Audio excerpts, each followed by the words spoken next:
Thank you, Kelly, and thank you, citizens, for being here tonight, illustrating that you care enough to come out and educate yourselves about what the different candidates believe in this primary election. Well, first of all, the first issue I'm going to address, I'm sure it's probably a question on all of your minds because it's the question I get most often.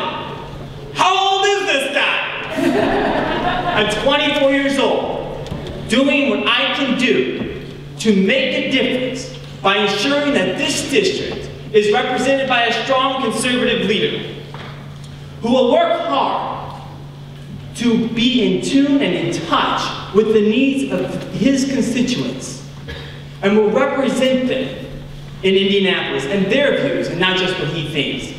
Let me tell you a little bit about myself and kind of introduce myself. I'm a firefighter in Penn Township, been there for several years, grew up in the family business, Walter Piano Company in Elkhart, done a lot of different things in my life, from working in an RV factory to kind of starting up my own business and being involved in a lot of different political campaigns. Again, just doing what I could do, everything I could do to make a difference. Well, this is the next step for me, is to run for office myself, and that's what I'm doing here today.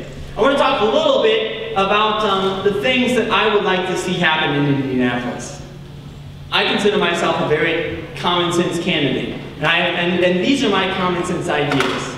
First of all are my basic principles. I grew up in a large family that valued family values. I believe the family is the building block of our society, the foundation, something we must defend. It is for that reason that I will continue the fight and re-energize the fight to see Hoosiers given the ability to vote to define marriage as a union between one man and one woman. Further, I believe life must be protected from the moment of conception to the time of a natural death.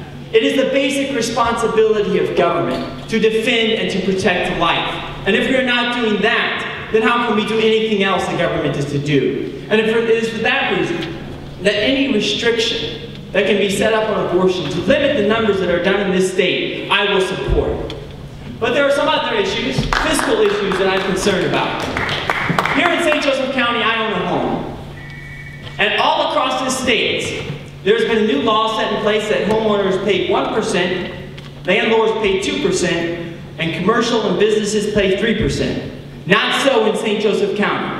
In St. Joseph County, we all pay another 0.5% higher in property taxes than all other 91 counties in the state except for Lake County. I will work to make sure that the leadership in St. Joseph County is responsible with your tax dollars by removing that loophole that's been put in there and putting St. Joseph County back on the basic 1, 2, 3 plan. Further, decades, we've seen an increase in taxes, an ever increase in taxes. From 1980 to 2007, we saw property taxes increase 350%. From 1973 to now, we saw sales tax increase from 2% to 7%.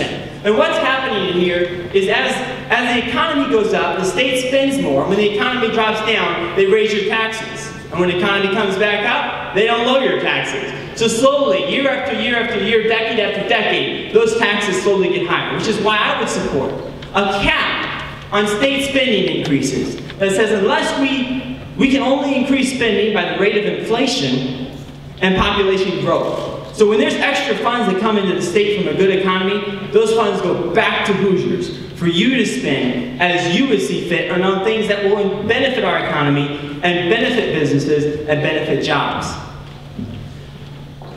One of the things that is most important to me is that I'm very in touch with what the needs of this district are.